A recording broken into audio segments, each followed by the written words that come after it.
ഈ mozzarella cheese നമുക്ക് വീട്ടിലൊന്ന് ഉണ്ടാക്കി നോക്കിയാലോ. ഞാനിവിടെ 2 പാക്കറ്റ് പാലാണ് എടുത്തിരിക്കുന്നത്.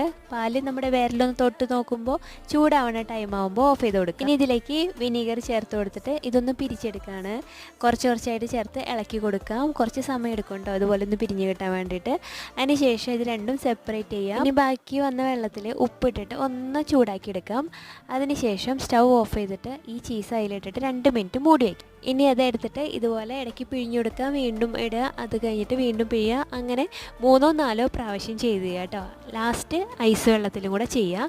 അതിനുശേഷം വെള്ളം നന്നായിട്ട് ഒരു തുണി വെച്ച് പിഴിഞ്ഞ് കളഞ്ഞ് ക്ലിംഗ് റാപ്പിലേക്കും ചുറ്റിയിട്ട് ഫ്രീസറിൽ സൂക്ഷിക്കാം. മിനിമം ഒരു 5 മണിക്കൂറെങ്കിലും ഫ്രീസറിൽ സൂക്ഷിച്ച് കഴിഞ്ഞാൽ നമുക്ക് ഇതുപോലെ നന്നായിട്ട് ഗ്രേറ്റ് ചെയ്തെടുക്കാൻ പറ്റും.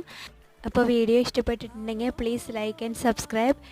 അടുത്ത വീഡിയോയിൽ കാണാം. Thank you. ഈ മൊസറല്ല ചീസ് നമുക്ക്